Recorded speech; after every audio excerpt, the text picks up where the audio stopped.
Jadi quotation pada saat sudah menjadi penawaran seperti ini, statusnya penawaran, itu sudah bisa di-create sebagai job file. Jadi teman-teman order job file itu sudah bisa menambahkan penawaran ini untuk dilakukan transaksi berikutnya di job file ya. Jadi pada saat kita tadi buat quotation, kita wajib dulu mengajukan penawaran. Dari pengajuan penawaran ini itu kita menunggu feedback dari customer sehingga kita edit lagi penawarannya kalau memang ada perubahan. Kalau memang sudah disetujui, maka nanti di sini akan timbul buat kontrak seperti itu.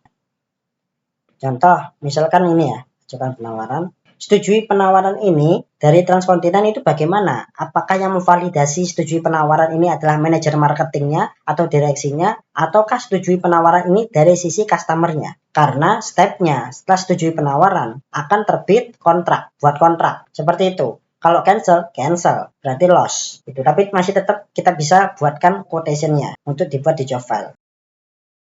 Nah, setelah kita buat kontrak jadi, maka akan muncul form seperti ini. Komisi sales. Wih, ada komisi sales nih, misalkan 10%. Nah, syarat dan ketentuannya apa? Maka nanti akan terbit kontrak di sini. Di sini itu ada status aktif dan tidak aktif. Di mana status tidak aktif ini itu tidak akan pernah di-delete. Jadi kontrak itu ada historicalnya. Sejak nomor berapa nomor kontrak ini di amandemen, gitu ya, diedit berapa kali, itu tidak akan bisa di-delete. Hanya saja statusnya tidak aktif. Contoh penawaran eksklusif gitu ya. Dari 11 Januari 2024 kepada JRBM. Ini aktif. Tapi kita ingin amandemen karena harganya sudah beda. Maka kita klik amandemen. Amandemen kontrak. Apakah dibuat kontrak baru? Kalau buat kontrak baru maka nomor baru. Ini saya rubah harganya 1.500.000 misalnya. Oke, 1.500.000.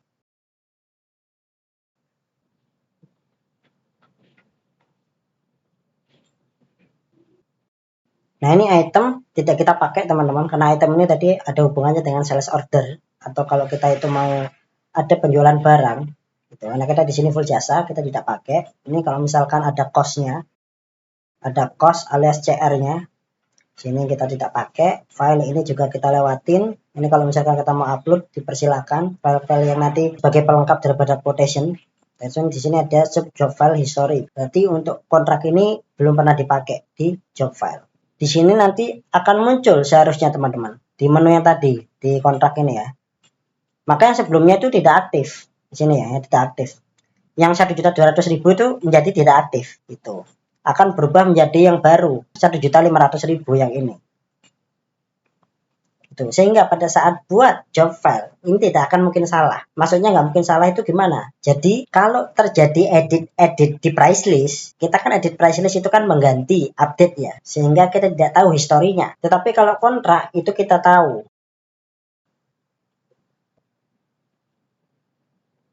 Kontrak mulai tanggal 11 Januari itu misalkan harganya sekian, nggak salah loh, karena memang pada saat dibuat pertama kali itu harga kontraknya sekian. Sedangkan kontrak per tanggal sekarang harganya naik lagi menjadi 1.500.000. Oke, jadi seperti itu kalau kita amandemen kontrak.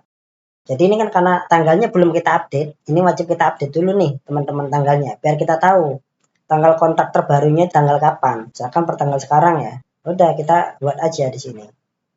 Terus ini tanggal berakhirnya di 2025 gitu misalkan. Dengan bulan yang sama, di tanggal yang sama juga. Oke. Sehingga kita bisa tahu historicalnya di sini bahwa pergantian harga itu akan ada di 8 Februari 2024. Di mana pada tanggal 11 Januari itu harganya 1.200.000, ya kan seperti yang kita lihat di sini. Per tanggal 11 Januari harganya 1.200.000 untuk custom clearance. Kemudian di tanggal sekarang 8 Februari itu dia naik lagi harganya 1.500.000 gitu, sehingga kontrak ini ada historicalnya. Jadi itulah gunanya amandemen kontrak. Jadi tidak sembarang kita bisa melakukan edit-edit terhadap kontrak.